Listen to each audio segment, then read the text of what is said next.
보고도 믿기지 않는 일이 벌어지고 있습니다. 중국에서 그야말로 초비상 사태가 벌어졌는데요. 중국에 거주하던 프랑스 여성이 쓴 글로 중국이 발칵 뒤집혔습니다. 이에 한국행 티켓이 불티나게 팔리고 있다고 하는데요. 도대체 무슨 일인지 알아보겠습니다. 저는 릴리아입니다. 프랑스 파리에서 태어나 자랐어요. 저희 집은 넓은 저택에 정원이 있고 미술품과 골동품이 가득한 전형적인 부유층 가정이었어요. 부모님은 각자의 사업을 성공적으로 운영하며 사회적으로도 영향력 있는 인물들이었죠. 덕분에 저는 어려서부터 고급 요리와 클래식 음악, 명품 옷에 둘러싸여 살았어요. 하지만 저는 그런 것들에 큰 흥미를 느끼지 못했어요. 프랑스 문화가 지루하다는 건 아니지만 제가 정말 알고 싶은 건 전혀 다른 세계였어요. 특히 동아시아 문화가 저를 강하게 끌어당겼습니다. 프랑스에서도 많은 사람들이 아시아 문화를 좋아했지만 대부분은 애니메이션이나 드라마, 음식 같은 대중문화에 그쳤어요. 하지만 저는 그 이상을 알고 싶었어요. 그래서 대학에서 동아시아 문화를 전공하게 되었습니다. 언어도 배우기 시작했죠. 처음에는 일본어부터 시작했어요. 일본은 프랑스에서 인기가 많았고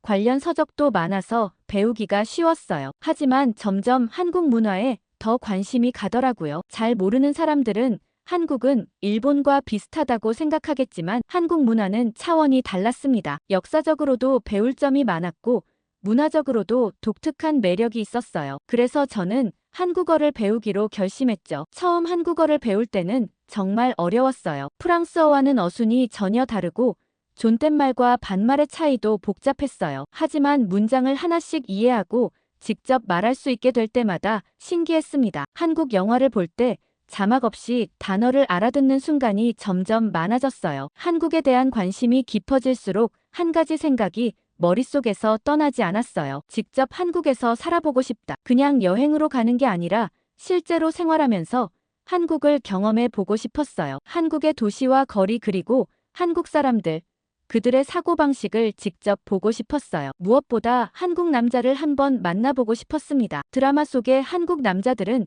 정말 다정하고 멋있었거든요. 하지만 부모님은 이런 제 생각을 이해하지 못했습니다. 저희 집이 워낙 부유하니 프랑스에서도 충분히 잘 살 수 있는데 굳이 먼 동아시아까지, 그것도 한국까지 가서 살고 싶냐는 반응이었어요. 저희 부모님에게 아시아는 그냥 한 번쯤 여행 가볼 만한 곳이었지 살 곳은 아니었거든요. 당연하게도 부모님은 제가 졸업 후에 가족 사업을 이어받을 거라고 생각하고 계셨죠. 하지만 저는 부모님이 계획한 대로 살아가고 싶지 않았어요. 언젠가 한국 남자를 만나 꼭 한번 한국에 살아보겠다 다짐했죠. 그러던 어느 날 운명처럼 남편을 만났습니다. 남편은 한국에서 왔다고 했어요. 프랑스에서 유학 중이라고 했고 가벼운 대화는 한국어로 하기도 했죠. 처음엔 한국어를 가르쳐 주겠다며 다가왔고 한국어를 배우고 있던 저로서는 너무 반가운 사람이었어요. 제 발음이 어색하다고 부드럽게 웃으며 교정해줬고 한국 문화에 대한 제 이야기에 관심을 보여줬어요. 그렇게 우리는 자주 만나게 되었어요. 그는 저와 관심사가 비슷했고 무엇보다 제가 좋아하는 한국 문화를 잘 알고 있었어요. 한국에서 찍은 사진을 보여주기도 했습니다. 서울의 야경,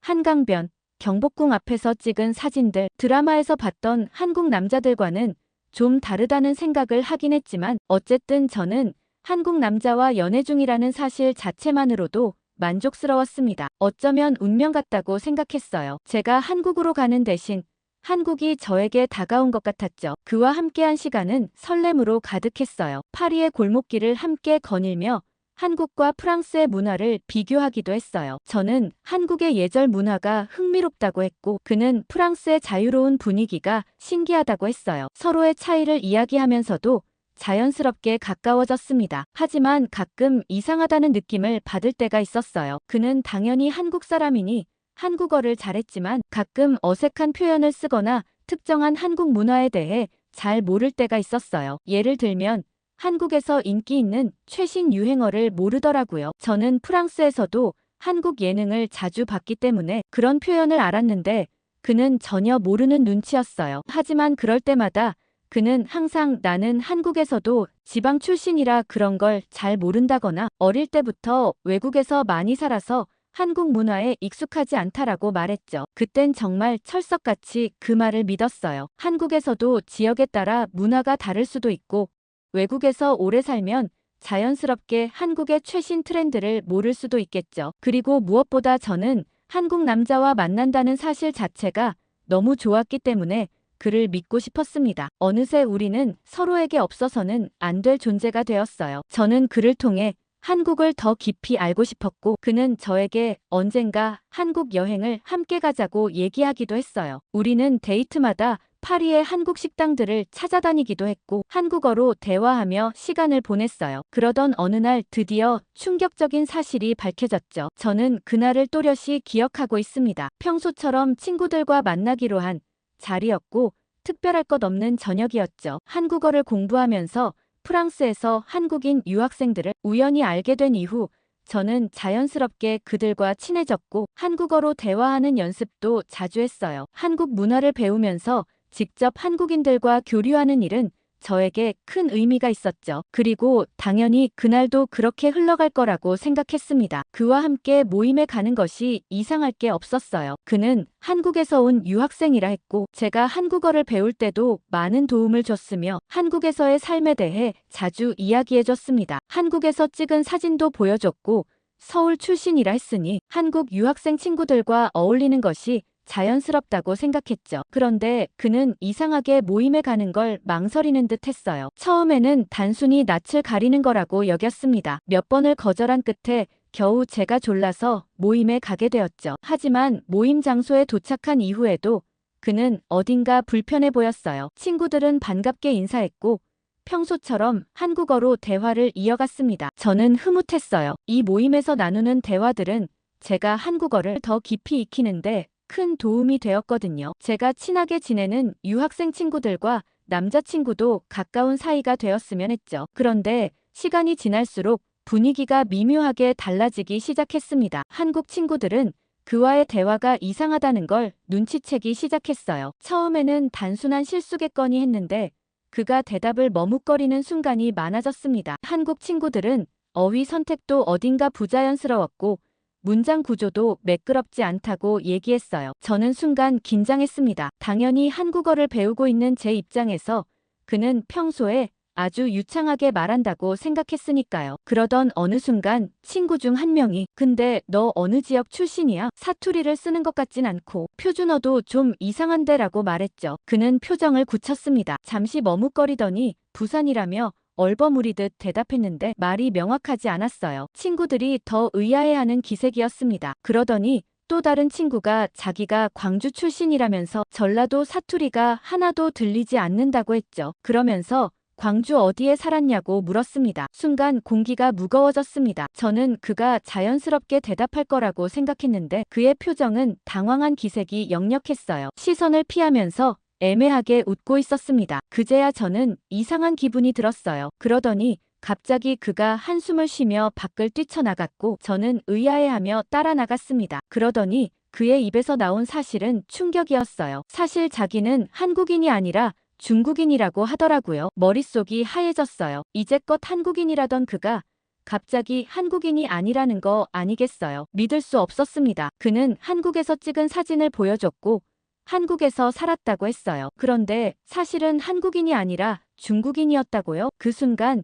제 안에서 많은 것들이 무너지는 느낌이었어요. 한국인이라고 믿고 있었던 그가 사실은 한국인이 아니었다는 것, 그리고 그 사실을 저에게 솔직하게 말하지 않았다는 것, 저는 뭐라고 해야 할지 몰랐어요. 그저 멍하니 그를 바라볼 수밖에 없었습니다. 그는 조용히 변명하듯 처음부터 내가 중국인이라고 말했으면 내가 날 안 만났을 것 같아서 그랬어라고 했습니다. 그제야 모든 게 이해되기 시작했어요. 그가 한국의 최신 트렌드를 모르는 이유, 특정한 한국 문화에 대해 모호한 반응을 보였던 이유, 한국인들과의 모임을 꺼려했던 이유까지 배신감이 밀려왔습니다. 저는 한국 문화에 대한 관심이 컸어요. 그래서 한국에서 온 유학생이라고 했던 그에게 자연스럽게 마음을 열었고 신뢰했죠. 하지만 그는 처음부터 저를 속이고 있었습니다. 아니, 속았던 건 바보 같은 저였을지도 몰라요. 한국 남자의 눈이 멀어 의심스러운 것도 모두 넘어갔거든요. 그제서야 그의 이상했던 행동들과 말투가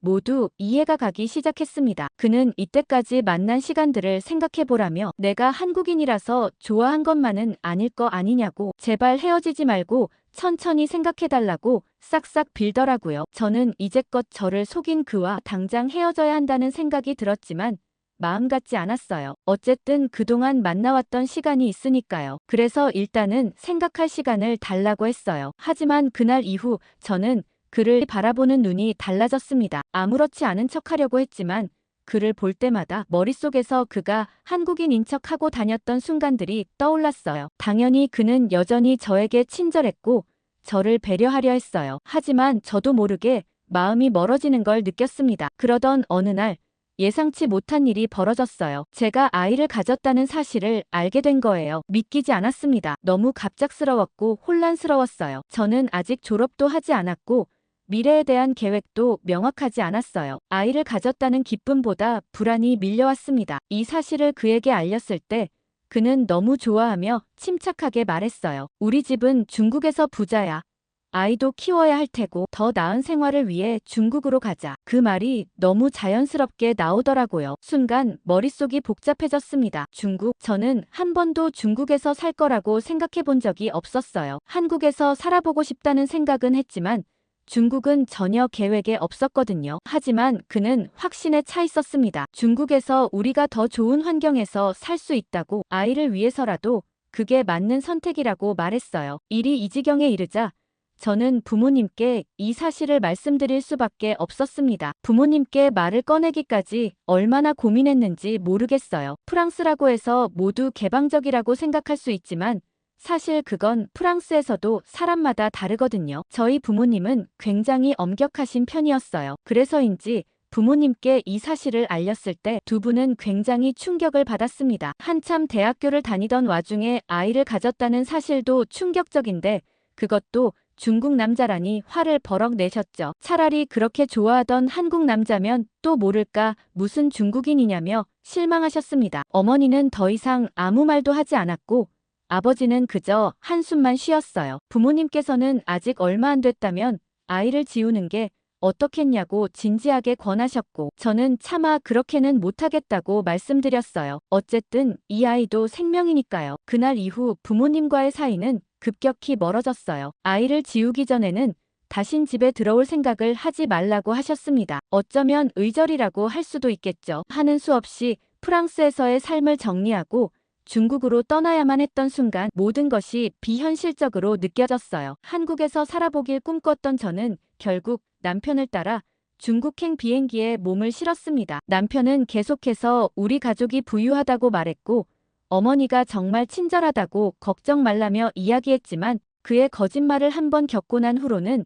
그의 말을 완전히 믿을 수는 없었습니다. 아니나 다를까 공항에 도착한 순간부터 분위기가 심상치 않았어요. 남편은 갑자기 초조해 보였고 공항으로 마중 나온 시어머니의 얼굴에는 환영의 기색이 전혀 보이지 않았습니다. 오히려 차가운 눈빛으로 저를 훑어보더군요. 시어머니의 표정에서 불만이 가득 느껴졌습니다. 나중에 알고 봤더니 제가 외국인 며느리라 극심한 반대를 하셨다고 하더라고요. 싸늘한 어머니의 얼굴을 본 그 순간 저는 직감했어요. 앞으로의 삶이 제가 예상했던 것과는 전혀 다를 거라는 것을요. 제 예상은 맞아떨어져 갔습니다. 중국에 올 때 결혼을 하면 독립적인 공간에서 남편과 아이와 함께 살 거라 생각했습니다. 하지만 시어머니는 그러한 계획을 단숨에 깨버렸어요. 남편이 말했던 대로라면 남편의 집은 부유했고 당연히 독립된 생활이 가능할 거라 믿었지만 현실은 달랐습니다. 우리는 시부모님과 함께 살아야 했어요. 그것도 시어머니의 통제 아래에서요. 시어머니는 제가 외국인이라는 이유로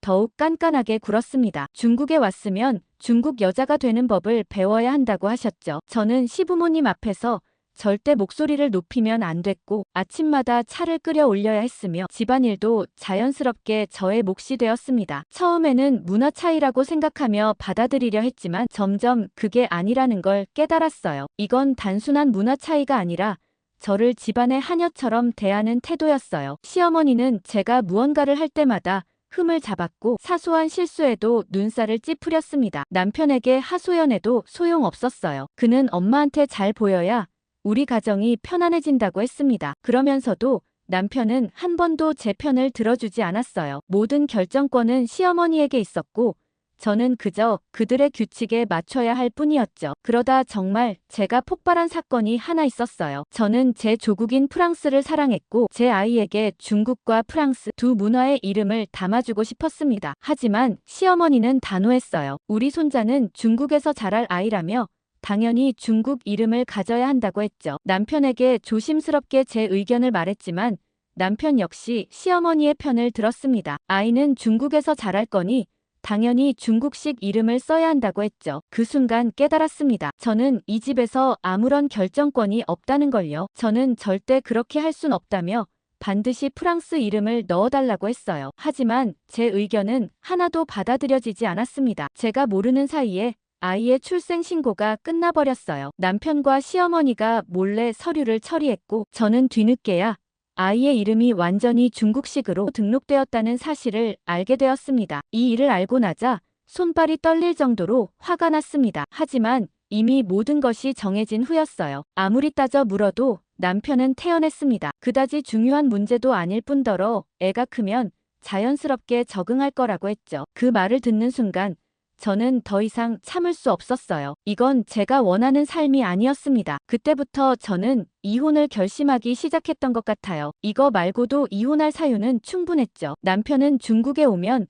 우리가 더 나은 삶을 살 수 있다고 했잖아요. 그의 가족이 부유하다고 했고 저는 걱정 없이 살 수 있을 거라 믿었습니다. 하지만 현실은 전혀 달랐어요. 그의 가족이 한때 부유했던 것은 사실이었지만 그것은 과거의 이야기였어요. 남편은 결혼 후 사업을 시작했지만 경험도 없고 실력도 없었습니다. 당연히 사업은 실패했고 가세는 기울어갔어요. 우리의 재정 상태가 점점 악화되었는데도 그는 여전히 돈이 많은 척을 했습니다. 비싼 차를 타고 다니고 고급 식당에서 밥을 먹으며 명품을 사들이는 행동을 멈추지 않았어요. 처음엔 여유가 있는 줄 알았지만 그 모든 것이 빚이라는 걸 알게 되기까지 오랜 시간이 걸리지 않았어요. 저는 남편에게 현실을 직시하라고 말했지만 그는 오히려 저를 비난했습니다. 너도 프랑스에서 부유하게 자랐지 않냐며 돈이 없으면 너희 부모님께 달라고 해도 되는 건데 왜 이렇게 돈 문제에 예민하게 구냐고 했죠. 그 말을 듣는 순간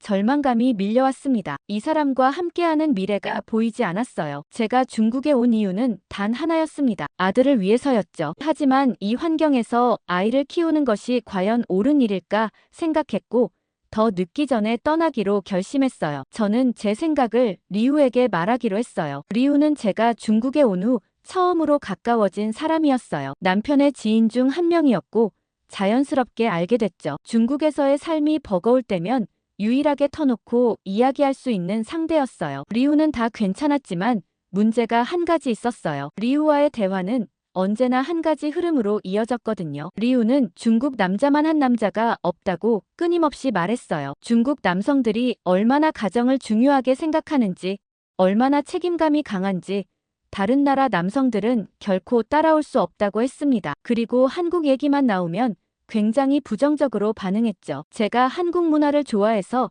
처음에 한국 얘기를 꺼냈을 때 리우는 화를 낼 정도였어요. 한국 문화는 모두 중국 것을 베껴간 건데 그걸 좋아하면 어떡하냐고 했죠. 처음에는 그저 애국심이 강한 사람이겠거니 했고 무시하려고 했어요. 최대한 한국 얘기도 꺼내지 않았죠. 하지만 이상하게도 어느 순간부터 리우는 자기가 먼저 한국 얘기를 꺼내기 시작했습니다. 한국을 점점 동경하기 시작하는 것 같았죠. 아마 중국의 경제가 몰락하기 시작하면서부터였던 것 같아요. 부동산에 많은 돈을 투자했던 리우는 가지고 있는 부동산을 헐값에 팔고 한국에 가면 부자 노릇을 하며 살 수 있을 거라 생각했죠. 옛날엔 한국을 그렇게 무시하더니 이젠 한국에 가서 살고 싶어 한다는 게 좀 우습기도 했죠. 하지만 리우는 진지했어요. 그러면서 제가 이혼 후 한국에서 새 삶을 시작한다고 하니 자기도 따라가고 싶다는 말까지 했어요. 제 이민에 굉장히 관심을 많이 가지더라고요. 그러면서 한국에 정착하고 나면 자기도 꼭 데려가라고 신신당부를 했습니다. 그렇게 하나뿐인 리우에게 제 모든 이야기를 털어놓았고 저는 주변 정리를 끝내고 한국으로 떠나기로 결심했어요. 당연히 남편은 아이 대신 돈을 달라며 제 돈을 모두 가져갔고 저는 아이와 단 둘이서 한국행 비행기에 올랐습니다. 비행기가 인천공항에 착륙하는 순간 저는 깊은 숨을 내쉬었어요. 드디어 제가 오랫동안 꿈꿔왔던 곳에 간다고 생각했죠. 프랑스에서 처음 한국어를 배우기 시작했을 때부터 언젠가 이곳에서 살아보고 싶다는 생각을 했죠. 하지만 결혼과 이혼, 그리고 중국에서의 힘든 시간을 거친 후에야 한국으로 오게 될 줄은 상상도 못했어요. 우여곡절 끝에 도착한 한국은 공항을 걸을 때부터 느낌이 달랐어요. 공항 내부가 깨끗했죠. 그동안 익숙했던 프랑스의 낡은 공항, 중국에서 보았던 혼잡한 공항과는 분위기가 전혀 달랐습니다. 바닥에 쓰레기 하나 없었고 모든 것이 정리정돈이 잘 되어 있었어요. 공항 직원들도 굉장히 친절했어요. 짐을 찾고 이동하는 동안 직원이 미소를 지으며 안내해 주었는데 그 작은 행동 하나만으로도 마음이 놓였어요. 공항을 나와 한국의 거리를 처음 본 순간에도 저는 놀라움을 감출 수 없었어요. 거리에 쓰레기가 거의 없더라고요. 중국에서는 대도시조차도 길거리마다 음식물 쓰레기와 플라스틱 병들이 널려 있었고 프랑스 파리도 마찬가지였죠. 길거리에 담배꽁초가 굴러다니고 공원 벤치마다 쓰레기가 쌓이는 건 흔한 일이었어요. 하지만 한국은 달랐습니다. 사람들이 길에서 쓰레기를 버리지 않았어요. 쓰레기통이 많지도 않았는데 거리는 여전히 깨끗하게 유지되고 있었죠. 한국에 대한 첫인상이 너무 좋았어요. 제가 딱 그려왔던 그 모습 그대로라는 생각이 들었습니다. 여기서만큼은 제 마음대로 자유롭게 살 수 있다는 확신이 들었어요. 하지만 집을 구하는 건 걱정스러웠습니다. 저는 중국에서 거의 맨몸으로 아이와 도망치듯 탈출했기 때문에 여유가 없었거든요. 하지만 한국에는 전세라는 독특한 제도가 있더라고요. 부동산 상담을 받으면서 처음으로 전세 시스템을 이해하게 되었어요. 일정한 보증금을 내고 몇 년 동안 집을 빌려 살 수 있는 제도였어요. 돈이 거의 없는 상황에서 한국으로 왔기에 걱정이 많았는데 다행히 전세를 이용해 안정적으로 거처를 마련할 수 있었어요. 월세 부담 없이 안정적으로 거주할 수 있는 환경이 있다는 게 너무 좋더라고요. 집을 마련하고 나서는 프랑스어 학원에서 강사로 일하기로 했어요. 그리고 아들을 한국 유치원에 보내면서 모든 것이 안정적으로 돌아가기 시작했죠. 마음도 편하고 몸도 편했어요. 한국으로 오길 참 잘했다는 생각이 들었죠. 무엇보다 아이를 키우기가 정말 좋은 나라라는 생각이 들었습니다. 중국에서는 부모들의 경쟁심이 너무 심했어요. 아이들이 단순히 친구들과 어울리는 것이 아니라 서로 더 잘났다고 주장하고 싸우는 일이 흔했어요. 사과도 제대로 하지 않고 예절이라곤 없었죠. 하지만 한국 선생님들은 아이들 예절 교육을 철저하게 했고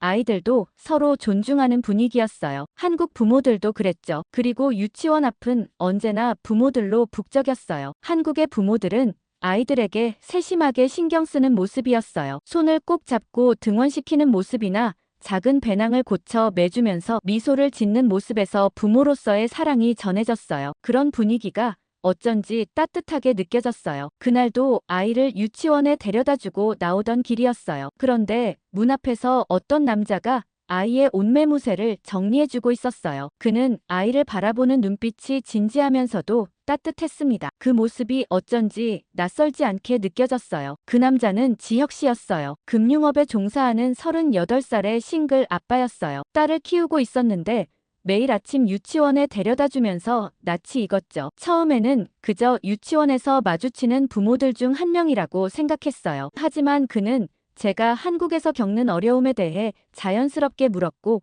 필요한 도움을 주려 했어요. 제가 한국의 행정 절차에 익숙하지 않아 문제가 있을 때마다 필요한 서류나 절차에 대해 상세하게 설명해 주었어요. 저는 처음엔 그렇게까지 신경 써줄 필요가 있을까 싶었지만 그의 태도는 부담스럽지 않게 느껴졌습니다. 그는 단순한 호의로 저를 도왔고 덕분에 한국 생활이 한결 편해졌어요. 그와 이야기를 나누면서 프랑스 남성이나 중국 남성과는 다른 점이 많다고 느꼈어요. 프랑스 남성들은 개방적이고 자유로운 연애를 중요하게 여기는 반면 한국 남성들은 배려가 깊고 상대를 세심하게 챙긴다는 인상을 받았습니다. 중국에서는 남성이 가족을 책임지는 것이 당연하다는 사고방식이 강했지만 한국 남성들은 책임감과 동시에 정서적인 교감을 중요하게 생각하는 듯했어요. 시간이 지날수록 우리는 자연스럽게 가까워졌죠. 저는 여전히 한국에서의 생활에 적응하는 중이었고 그는 그런 저를 돕는 과정에서 점점 더 다정하게 대해줬어요. 단순히 정보만 제공하는 것이 아니라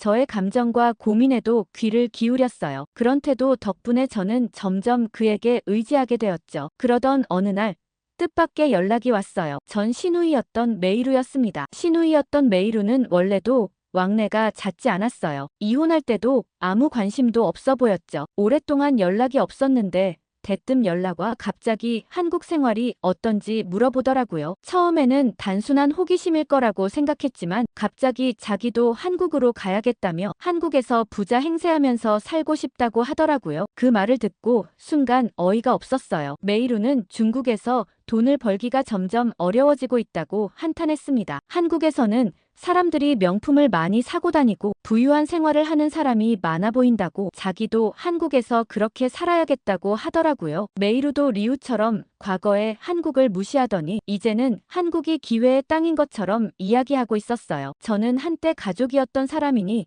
만약 한국에 오면 한번 보자며 인사치레로 얘기했죠. 그러더니 메이루는 당장 다음 주에 한국에 온다고 하더라고요. 속으로 놀랐지만 알겠다고 하고는 일정을 확인해 두었습니다. 그리곤 정말 일주일 후 한국에 왔더라고요. 메이루를 만나자마자 예상했던 대로의 반응이 나왔어요. 그녀는 한국을 깎아내리면서도 한국의 물가와 환경에 깜짝 놀랐어요. 한국 물가는 왜 이렇게 비싸냐며 그런데도 한국 사람들이 다들 좋은 옷을 입고 다닌다며 신기해했어요. 그러면서 꼭 제 전남편처럼 한국에서 사업을 하면 금세 부자가 될 것 같다고 했습니다. 한국에서는 외국인도 쉽게 사업을 할 수 있을 거라 생각하는 것 같았죠. 능력도 없이 사업만 벌이다 망해버린 전남편과 어쩜 이렇게 똑같을까 속으로 한숨을 쉬었습니다. 그렇지만 막상 티를 낼 수는 없어 적당히 분위기를 맞춰줬습니다. 메이루는 한국 음식도 정말 잘 먹더라고요. 먹는 내내 투덜거렸지만 한 그릇을 싹 비웠어요. 조금 마음에 걸렸던 건 한국에 와서 이상하게 저에게 엄청 친절하게 굴더라고요. 중국에서는 제대로 인사조차 하지 않는 사이였기 때문에 이때까지와는 차원이 다른 태도였지만 오랜만에 만나서 그런가 보다라고만 생각했죠. 그렇지만 그건 정말 큰 오산이었습니다. 그 집 가족이 모두 한통속이라는 걸 미리 알아챘어야 했어요. 다음날 아침 거실로 나가려는데 집안이 너무 조용했죠. 평소 같으면 아이의 발소리나 장난감 소리가 들려야 했어요. 바로 불길한 기운이 스쳤죠. 저는 서둘러 아이의 방으로 향했어요. 문을 열자마자 숨이 멎는 것 같았습니다. 침대가 텅 비어 있었거든요. 순간 심장이 쿵 하고 내려앉았어요. 저도 모르게 발이 굳었고 침대 가장자리에 덮여있던 이불을 걷어내고 방 안을 둘러봤습니다. 창문은 닫혀 있었고 장난감과 옷들은 그대로였어요. 하지만 아이는 어디에도 없었죠. 그때 휴대폰이 진동했어요. 손끝이 얼어붙은 것처럼 움직이지 않았습니다. 간신히 숨을 삼키며 화면을 확인하는 순간 몸이 차갑게 식어갔어요. 이 아이는 중국 피를 이은 아들이니 당연히 우리가 데려가야 한다며 중국에서 잘 키우겠다며 메이루에게 연락이 왔어요. 순간 눈앞이 흐려지는 것 같았습니다. 문자 내용을 다시 읽었고 믿을 수 없었어요. 아니, 믿고 싶지 않았어요. 하지만 현실이더라고요. 그때 머릿속에 떠오른 건 지혁 씨 뿐이었어요. 저는 손에 땀을 쥔 채 지혁 씨에게 전화를 걸었고 신호음이 길게 이어졌어요. 손이 덜덜 떨렸습니다. 마침내 전화가 연결되자마자 저는 급하게 상황을 설명했어요. 제 시누이가 아이를 데려갔고 공항으로 가고 있는 것 같다고 했죠. 지혁 씨는 단호한 목소리로 지금 바로 간다고 했습니다. 현관문을 열고 뛰쳐나오면서도 머릿속은 복잡했어요. 메이루는 처음부터 이럴 목적으로 한국에 왔다는 생각이 들었어요. 갑자기 전화와서 한국에서 명품을 사고 싶다느니 중국 생활이 어렵다느니 얘기하며 한국으로 온다고 말했을 때 단순한 허영심이라고 생각했어요. 하지만 그게 아니었죠. 계획적으로 접근한 게 분명했어요. 남편이나 시어머니라면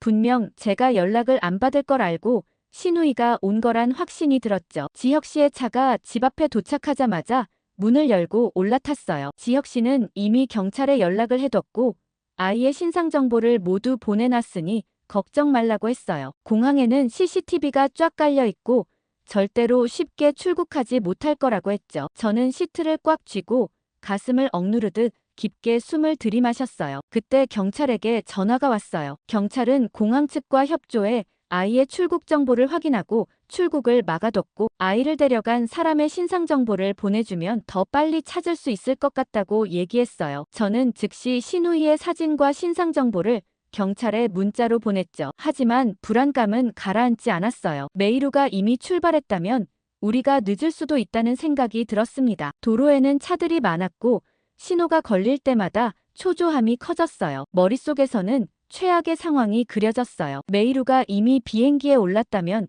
저는 아이를 다시 찾지 못할 거란 생각이 들었습니다. 이제야 한국에서 좀 마음 편히 살 수 있다고 생각했는데 이런 삶이 순식간에 무너질 수도 있다고 생각하니 숨이 막혔어요. 간신히 공항에 도착하자마자 우리는 출국장으로 뛰어갔어요. 공항은 붐비고 있었습니다. 사람들은 저마다 목적지를 향해 걸음을 옮기고 있었죠. 수많은 인파 속에서 저는 간절한 마음으로 아이를 찾아 헤맸어요. 그러다 경찰에게 연락이 왔고 저 멀리 경찰과 함께 메이루가 아이의 손을 잡고 있는 모습이 보였어요. 경찰은 CCTV의 안면인식 시스템을 활용해 메이루와 아이의 얼굴을 스캔해 순식간에 찾았다고 하더라고요. 한국 경찰의 빠른 대처와 시스템에 마음속 깊이 감사함을 느꼈어요. 저는 심호흡을 하며 메이루에게 다가갔습니다. 한순간에 공기가 무겁게 가라앉는 듯 했어요. 경찰이 그녀를 제지하려 하자 메이루는 태연한 태도로 말했습니다. 중국에서는 이게 당연한 거야. 아들은 아버지 집에서 자라야 해. 그 말이 귓가를 때리는 순간 안에서 무언가 터져 나오는 것 같았어요. 뭐라고? 제 목소리가 떨렸어요. 이제야 모든 것이 명확해졌습니다. 메이루는 처음부터 아이를 데려가려 했던 게 분명했어요. 한국에서 새롭게 시작하려는 제 의지는 그녀에게 중요하지 않았어요. 오직 이기적인 남편과 시댁이 정한 질서 속에서 아이를 키우려는 것뿐이었죠. 저는 내 아이를 함부로 대하지 말라고 소리쳤고 제 목소리가 공항에 울려 퍼졌어요. 사람들의 시선이 우리를 향했습니다. 하지만 저는 개의치 않았어요. 아이를 빼앗길 수 없었거든요. 경찰이 개입하자 메이루는 더 이상 버틸 수 없었어요. 결국 아이는 제 품으로 돌아왔고 아이의 작은 손이 제 옷을 꼭 쥐고 있었어요. 아이의 몸이 떨리는 게 느껴졌어요. 저는 바로 아이를 꽉 안아주었습니다. 다시는 이런 일이 없도록 지켜주겠다고 다짐하면서요. 그리고 그 자리에서 메이루는 아동 납치로 경찰에 연행되었어요. 아이를 품에 안고 공항에서 나오는 길에 지혁 씨가 조용히 제 곁을 걸었어요. 그는 아무 말도 하지 않았지만 그의 존재만으로도 큰 위로가 되었어요. 지혁 씨가 빠르게 경찰에 연락해준 덕에 아이를 찾을 수 있었고 공항에도 무사히 도착할 수 있었죠. 앞으로 제 인생에 절대 중국은 없을 거예요. 저게 진짜 뉴스일 리 없잖아. 중국인들이 길에서 볼일을 보다 결국 경찰에 의해 추방당하는 사건이 생겼고 이 일이 가짜 뉴스라고만 생각했던 한 여대생이 있습니다. 그런데 이 여대생은 중국인 친구와 그 가족을 만나고 그만 충격에 빠져 사연을 보내왔는데요. 오늘의 사연을 바로 시작하겠습니다. 안녕하세요. 저는 파리에서 교환학생으로 공부하고 있는 미국인 나탈리라고 합니다. 다름 아니라 이번에 정말 파리에서 끔찍한 일이 생겨서 이 글을 쓰게 되었어요. 사실 지금 생각해도 이게 정말 2024년에 일어날 일인가 싶어서 아직도 충격적이라는 생각이 들어요. 저는 영상 제작을 전공으로 하는 학생으로 파리에서 영화나 컨텐츠 제작에 관한 공부를 하고 있어요. 미국 할리우드에서 공부할 수도 있지만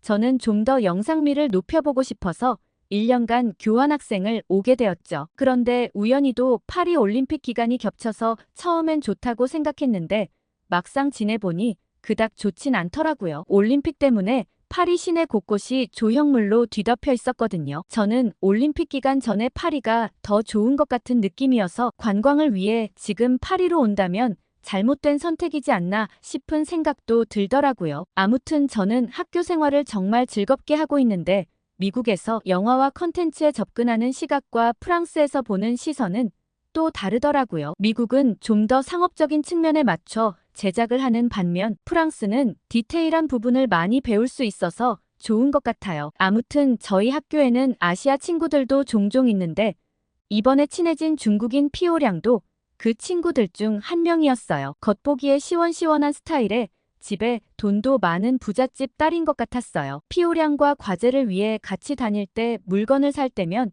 여기부터 저기까지 다 달라고 한다든지 메뉴를 다 먹지도 못하는데도 일단 다 시키고 보는 게 보통 예사롭지 않았거든요. 한 번은 너무 궁금해서 피오량에게 물어보니 피오량 집안이 중국에서 어마어마한 부호라고 얘기했어요. 중국에만 집이 몇 채나 된다고 하더라고요. 피오량과 다닐 때 간혹 불편한 점은 있었지만 대체적으로 시원한 성격이 마음에 들어 과제가 끝나고도 종종 함께 다녔습니다. 그러던 어느 날 피오량의 가족들이 파리에 온다는 얘기를 들었어요. 그래서 혹시 같이 가이드를 해줄 수 있냐고 물어봤죠. 혼자서 가족들을 다 안내하기가 벅찰 것 같다고 하더라고요. 저는 흔쾌히 좋다고 얘기했습니다. 피오량의 중국인 가족들과 인사를 어떻게 하면 좋을지 중국어도 찾아보고 중국 사람들이 좋아하는 음식도 찾아봤죠. 그렇게 피오량의 가족들이 파리에 오는 날이 되었고 저는 공항에서 가족들을 대기했어요. 피오량의 가족들은 온몸을 명품으로 휘감고 입국했더라고요. 정말 부자는 부자인가 보다 싶었습니다. 제가 중국어로 인사를 하니 피오량 가족들은 정말 좋아했어요. 중국어를 쓰는 게 세계적인 거라며 박수까지 쳐주시더라고요. 피오량은 이렇게 준비를 많이 해줘서 고맙다는 말까지 했어요. 그렇게 저는 피오량의 가족들과 함께 루브르 박물관으로 이동했습니다. 아무래도 파리의 대표적인 관광지니까요. 파리의 루브르 박물관 앞에 도착하자 이미 긴 줄이 늘어져 있었어요. 아무래도 전 세계에서 온 관광객에다 올림픽을 맞아 찾아온 관광객들까지 북적이는 모습이었죠. 나름 빨리 온다고 일찍 왔는데도 불구하고 한참을 기다려야 할 것 같았습니다. 제가 표를 한 번 더 확인한다고 잠깐 매표소에 다녀오겠다고 말했고 피오량과 가족들에게 줄을 잘 서 있으라고 얘기했어요. 그런데 매표소를 들렀다 돌아오는 길에 뒤쪽에서 큰 소란이 일어난 것 같았어요. 엄청 큰 소리로 서로 다투고 있는 것 같은 느낌이 들었죠. 그간 루브르를 몇 번 와봤지만 이렇게 사람들이 싸우거나 혼잡스러운 일은 없는데 무슨 일인가 싶었죠. 그런데 저는 점점 가까워질수록 얼굴이 일그러지고 말았습니다. 바로 피오량의 가족들이 그 시끄러운 소리의 원인이었어요. 도대체 무슨 일인가 봤더니 새치기를 하려다 걸려 싸우고 있는 거였어요. 너무 부끄럽고 민망한 나머지 저는 피오량에게 무슨 일이냐고 물어봤죠. 그런데 피오량의 반응은 상상을 초월했습니다. 아니, 앞 사람들이 제대로 안 보고 있어서 잠깐 틈이 났길래 그 사이에 들어간 건데 그걸 이렇게 뭐라고 한다고 하더라고요. 앞에 있는 관광객들 입장에서 충분히 황당할 만했습니다. 그런데도 피오량 가족들은 사과는커녕 적반하장의 태도로 나오더라고요. 여기까지 중국에서 한참 걸려왔는데 프랑스는 관광객을 이렇게 대접하냐며 고래고래 소리를 질렀고 사과는 제 몫이었어요. 저는 주변 분들께 정말 죄송하다고 말씀드리고 몇 번이나 사과를 했는지 모르겠어요. 그리고는 30분 정도만 더 기다리면 될 것 같으니 조금만 더 기다려보자고 피오량 가족들을 진정시켰어요. 당장이라도 집에 가고 싶었지만 시차 적응 때문에 그런 거겠지 싶어 앞으로는 이런 일이 절대 안 생길 거라 생각했어요. 그리고 얼마 안 있어 우리 차례가 되었습니다. 루브르는 규모가 정말 커서 계획적으로 둘러보는 게 좋은데 역시나 바로 모나리자 그림 쪽으로 가자고 하더라고요. 모나리자는 세계적으로 인기가 많은 작품이라 그 앞에 사람들이 굉장히 많았어요. 그런데 아니나 다를까 또 얼굴을 붉히게 만드는 사건이 생겼습니다. 모나리자 그림은 워낙 가치 있는 작품이다 보니 투명 유리막에 씌어 있는 데다가 관광객들이 가까이 오지 못하도록 구조물로 그 주변을 빙 둘러 놓았어요. 그런데 피오량의 가족들은 가관이었습니다. 그 표시를 완전히 무시한 채 플래시를 터뜨리며 사진을 찍고 있었어요. 더 놀라운 건 피오량이었어요. 중국인 가족들이야 언어가 미숙하고 잘 모를 수 있다고 100번 이해해도 피오량은 루브르의 규칙을 정말 잘 알 텐데도 불구하고 전혀 아랑곳하지 않았거든요. 제가 이때까지 알던 피오량이 맞나 싶었습니다. 그러던 와중 저는 피오량의 아버지의 행동을 보고 기겁할 뻔했어요. 피오량의 아버지는 셀카봉을 꺼내들더니 봉을 길게 늘려서 그림에 거의 닿을 듯이 가까이 다가가 사진을 찍는 게 아니겠어요? 이 모습을 본 루브르 관리인들이 불이 나게 달려왔습니다. 관리인들은 이렇게 하시면 안 된다고 매우 정중하게 피오량의 가족들을 제지시켰지만 그들은 전혀 아랑곳하지 않았어요. 피오량의 엄마는 우리가 이걸 보려고 중국에서 날아왔다며 고래고래 소리를 치셨습니다. 게다가 피오량의 동생은 제지하는 관리인들의 행동에도 불구하고 끊임없이 사진을 찍고 있었죠. 피오량 가족들이 선을 넘어 들어오자 다른 관광객들마저 괜찮다고 생각했는지 앞다투어 모나리자 그림 근처로 다가왔고 현장은 순식간에 아비규환이 되었습니다. 이 모든 게 피오량 가족 때문이었죠. 저는 어찌할 바를 몰라 우왕좌왕하고 있는데 저 멀리서 우르르 누군가 다가오는 소리가 들렸어요. 루브르에 있는 모든 보안 요원들이 마치 다 몰려든 것 같았죠. 결국 모나리자가 있는 곳의 관람은 잠시 중단되었고 모든 사람들이 퇴장 조치를 당했습니다. 그 와중에도 피오량의 아버지는 계속 불만을 늘어놓으셨죠. 저 그림 하나 보려고 돈과 시간을 얼마나 들였는데 고작 사진 하나 못 찍게 하다니 프랑스는 형편없다며 계속 욕을 하셨어요. 저는 기왕 안내해주기로 한 거 오늘까지만 하고 내일부터는 아프다는 핑계를 대고 더 이상 이 가족과 만나지 않아야겠다고 생각했습니다. 그리고 피오량과도 더 이상 가까이 지낼 수 없겠다는 생각을 했어요. 이제 루브르에서 나가니까 그나마 다행이겠거니 생각했죠. 그렇게 저희는 에펠탑으로 이동했습니다. 에펠탑 주변을 한번 둘러보고 사진을 찍은 다음 식당으로 이동하기로 했죠. 올림픽 준비로 도로가 엉망인데다 번잡스러웠지만 여기서는 더 이상 민폐 행동을 할 일이 없겠거니 싶어 좀 안심되기도 했어요. 에펠탑 주변에 도착해 한참 구경하고 있는데 가족들이 목말라 하는 걸 보고 피오량과 함께 음료를 사러 갔어요. 그런데 피오량이 갑자기 제게 우리 가족 어떻냐고 물어보더라고요. 저는 순간 깜짝 놀라 본심이 나올 뻔했지만 태연하게 얘기할 수밖에 없었어요. 가족끼리 사이가 좋아 보인다는 말을 겨우 생각해서 전해줄 수 있었죠. 그러자 피오량은 중국 사람들이 다들 말도 많고 매너가 없다는 말을 많이 하는데 우리 가족은 전혀 그렇지 않다고 했어요. 엄마 아빠가 다들 교양 있고 배울 점이 많은 분이라 뿌듯하다는 얘기를 하더라고요. 저는 피오량이 제대로 된 생각을 갖고 있는 건가 의문스러웠고 어떻게 이렇게 생각을 할 수 있는지 의아했어요. 아마 어릴 때부터 세뇌가 단단히 된 건가 싶기도 했습니다. 그렇게 음료를 사서 돌아오는 길에 저는 충격적인 장면을 목격했습니다. 차라리 그 장면을 못 봤다면 더 나았을 것 같다는 생각이 들었죠. 피오량의 어머니가 길에서 볼일을 보고 있는 게 아니겠어요? 게다가 멀리 떨어지지 않은 곳에서 피오량의 동생도 똑같은 행동을 하는 것 같았습니다. 저는 속에서 뭔가가 올라올 것 같은 느낌이 들었어요. 그런데 정작 옆에 있는 피오량이 굉장히 태연하게 반응하는 바람에 저는 더 놀랄 수밖에 없었어요. 피오량은 중국에선 저런 일이 흔하다고 했어요. 게다가 유럽에선 화장실이 비싸니 뭐 어쩔 수 없는 일 아니겠냐고 했죠. 저는 그래도 저건 좀 아니지 않냐고 얘기했습니다. 그러자 피오량이 제 말에 좀 화가 난 듯 했어요. 자신의 가족들에게 안 좋은 말을 해서 그런가 갑자기 낯선 듯한 느낌이 들더라고요. 저는 중국에서 흔하다고 해도 여긴 파리고 엄연히 화장실이 있는데 길에서 어떻게 볼일을 볼 수 있냐고 물었어요. 그러자 피오량은 우리 가족은 애초에 중국인인데 그럼 프랑스에 온다고 파리 사람이 되는 거냐고 되물었습니다. 그리고 오히려 더러운 화장실을 사용하는 것보다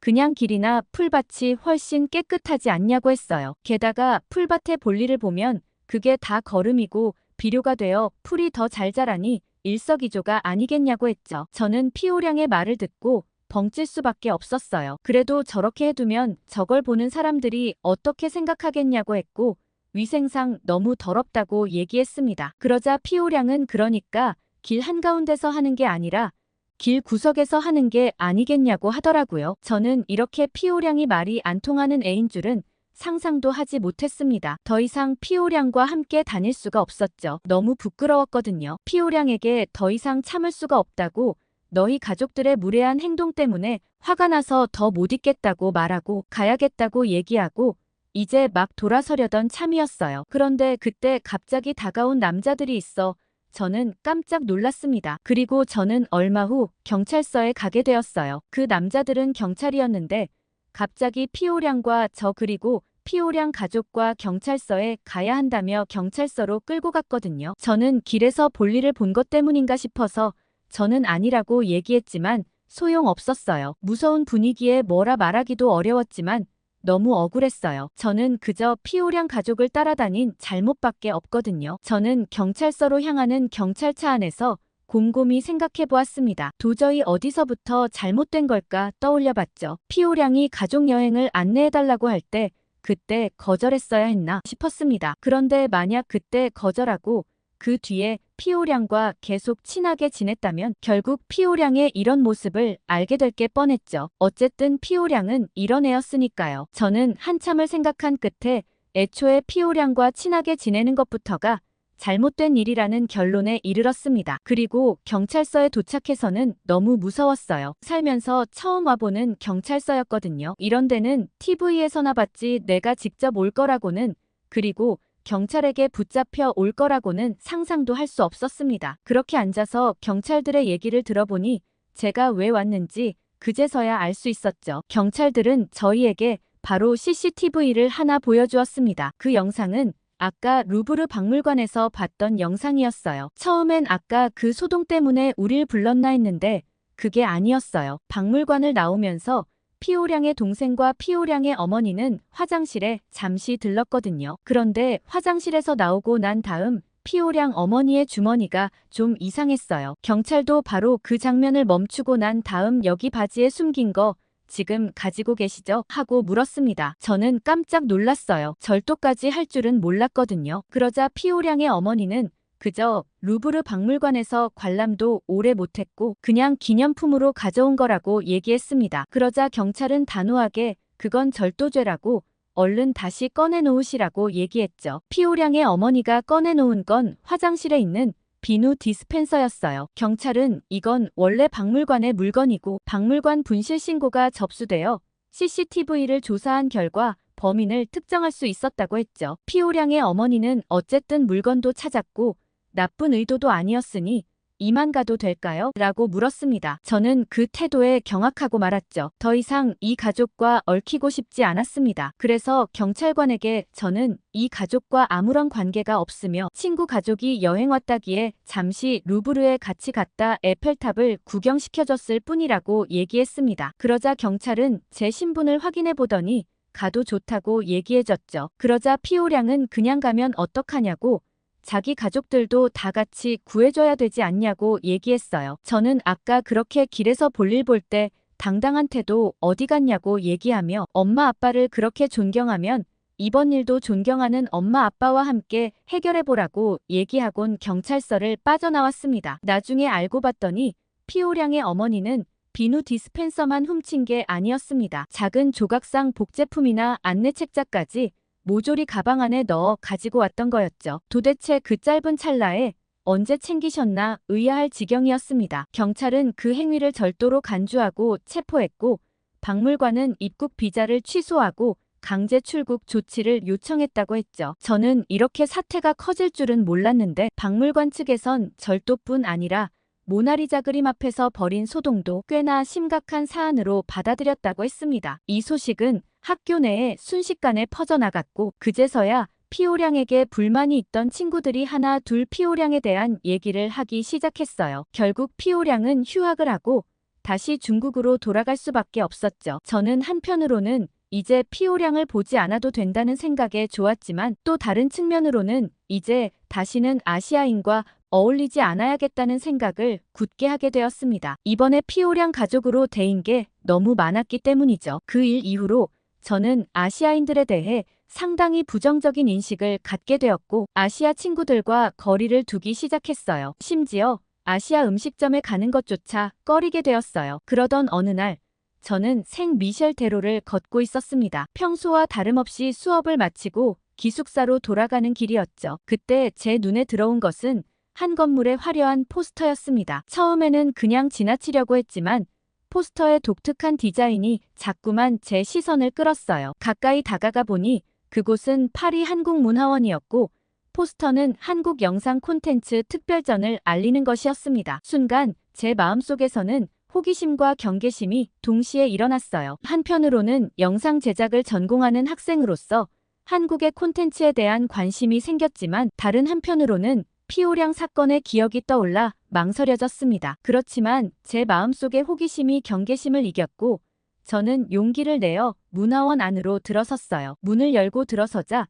현대적이고 세련된 인테리어가 눈에 들어왔어요. 벽면을 따라 설치된 대형 스크린들에서는 다양한 한국 영상들이 상영되고 있더라고요. 처음에는 조심스럽게 주변을 둘러보았지만 점점 영상들에 매료되기 시작했습니다. 특히 제 눈길을 사로잡은 것은 한국의 단편 영화들이었어요. 짧은 러닝타임 안에 깊은 감동과 메시지를 전달하는 능력이 놀라웠습니다. 한국 영화에서는 가족에 대한 사랑이 진하게 묻어나오는 작품들이 많은데 그 영상들도 주로 가족애를 다루고 있는 것 같았어요. 한국 사람들은 가족과 굉장히 친밀한 관계인 경우가 많은 것 같아요. 가족끼리 집안의 중요한 일들을 의논하는 것도 굉장히 특이하다고 생각했어요. 사실 유럽에서는 결혼이든 이사든 전부 다 나 혼자 결정하고 가족에게 통보하는 형식이거든요. 그런데 한국은 그런 큰일이 있을 때 가족끼리 함께 의논하고 의견을 많이 들어본다고 하더라고요. 그런 문화가 들어있어서 그런지 한국 영화는 복잡한 가족관계를 섬세하게 다루고 감정을 굉장히 잘 표현하는 것 같았어요. 그러던 그때 저는 제 눈을 의심할 수밖에 없었습니다. 그곳에서 우연히 한국인 유학생인 지수를 만나게 되었거든요. 지수는 저와 같은 대학에서 영화학을 공부하고 있는 학생이에요. 그녀는 친절하게 저에게 다가와 한국 영상 콘텐츠에 관심이 있냐며 같이 구경하면 어떻겠냐고 제안했어요. 저는 피오량 사건 이후 아시아 친구들은 절대 가까이 하지 않았기 때문에 고민이 됐어요. 그렇지만 한국 영상 콘텐츠라 지수와 함께 관람하면 배울 건 많지 않을까 싶었거든요. 그래서 처음에는 조금 망설였지만 지수의 따뜻한 미소에 마음이 열려 함께 둘러보기로 했어요. 과연 지수의 입장에서 여러 섹션의 이야기를 들으니 훨씬 이해하기 쉽고 재밌었어요. 뭐든 알고 보는 게 더 재밌는 것처럼 지수의 배경 지식을 들으며 훨씬 더 전시를 재밌게 관람할 수 있었죠. 지수와 함께 한국문화원의 다큐멘터리 섹션에 들어서자 역사의 그늘이라는 제목의 작품이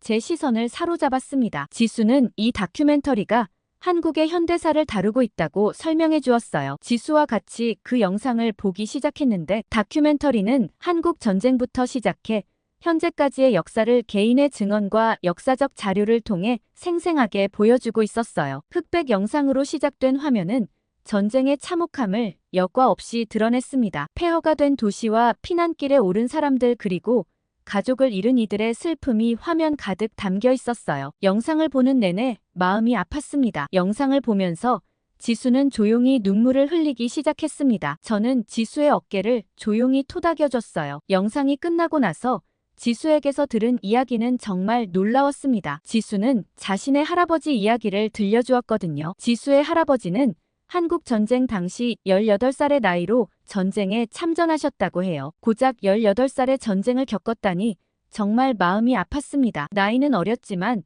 나라가 전쟁 상황일 때 뭐라도 해야겠다는 생각에 지수의 할아버지는 부산에서 피난 생활을 하던 중 군대에 자원 입대하셨대요. 하지만 전쟁의 참혹함은 성인도 견디기 힘들잖아요. 할아버지는 나라를 지키고 싶다는 순수한 마음으로 전쟁터에 나가셨지만 그곳에서 겪은 일들은 할아버지의 인생에 깊은 상처를 남겼다고 해요. 특히 전우들이 눈앞에서 죽어가는 모습을 보며 느꼈던 무력감과 공포는 평생 할아버지를 괴롭혔다고 합니다. 다행히 할아버지는 무사히 가족들 품으로 돌아올 수 있었지만 지수의 할아버지는 전쟁 이후에도 오랫동안 악몽에 시달리셨다고 했어요. 갑자기 들리는 큰 소리에 놀라 몸을 숨기거나 폭죽 소리에 공황 상태에 빠지기도 하셨대요. 전쟁은 끝났지만 할아버지의 마음속에서는 여전히 전쟁이 계속되고 있었던 거죠. 저는 한국이라는 나라가 저렇게 폐허해 엉망이었던 나라에서 이렇게 강대국이 되었다는 게 놀라웠고 그 중심에는 지수 할아버지 같은 분들이 있었기 때문이 아닐까 하는 생각이 들었습니다. 지수의 얘기를 들으며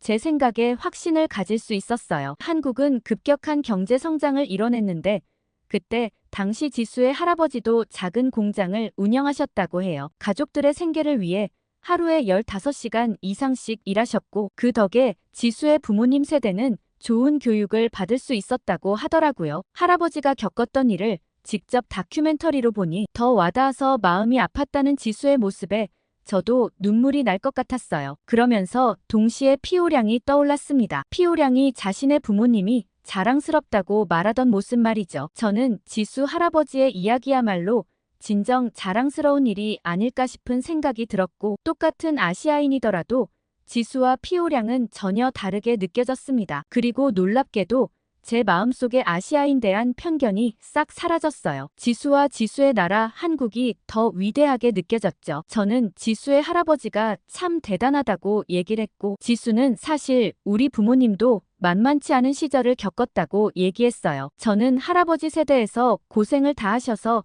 편하게 사셨을 것 같은데 아니냐고 물어봤죠. 이어진 지수의 이야기는 놀라웠어요. 지수의 부모님은 대학생 시절 민주화 운동에 참여하셨다고 하더라고요. 한국에도 저런 시절이 있었다니 놀라웠습니다. 군사독재 시절의 억압적인 분위기나 그에 맞서 싸우는 시민들의 모습이 상상이 가질 않았어요. 지수의 부모님은 독재 정권에 맞서 싸우다 경찰에 연행되어 고문을 당하기도 하셨고 학교에서 제적당하기도 했었다고 하더라고요. 저는 지금 한국이 이렇게 민주주의를 쟁취하는 데 있어서 시민들의 노력이 얼마나 대단했는지를 다시 한번 느끼게 되었어요. 지금은 K-팝이니 한류니 최첨단 기술의 화려한 한국의 모습만 떠올랐는데 이런 다사다난한 일을 겪었다는 게 놀랍더라고요. 한편으로는 이렇게 탄탄하게 쌓아올린 나라이기 때문에 지금 이렇게 강할 수 있지 않나 싶은 생각도 들었어요. 그렇게 지수와 한국문화원을 나서면서 덕분에 한국 영상 콘텐츠와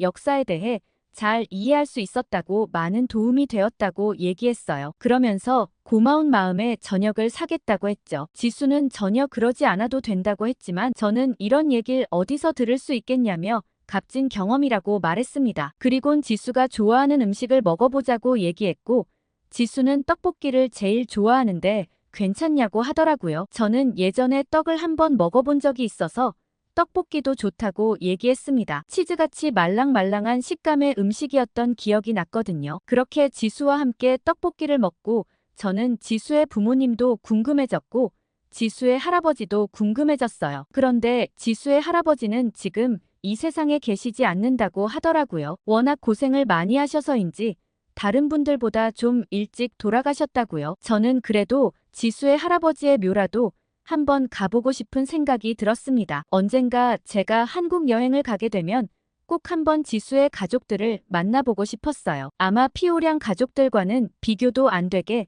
멋진 사람들일 것 같다는 생각이 들었거든요. 그럼 제가 다음에 한국에 가게 되면 또 한번 사연을 보내볼게요. 오늘 나탈리 씨의 사연 어떻게 들으셨나요? 길에서 볼일이나 보는 중국 사람들과 치열한 역사를 이겨낸 한국 사람들과는 비교도 안 되는 것 같습니다. 여러분은 어떤 생각을 하셨는지 궁금하네요. 아마 지수 할아버지나 지수 부모님과 같은 시기를 보내셨던 분들도 있으실 텐데 댓글로 의견을 많이 달아주시면 좋겠습니다. 구독과 좋아요 꾹 눌러주시고 더 좋은 사연으로 돌아오겠습니다. 사연 제작소 감동필름이었습니다.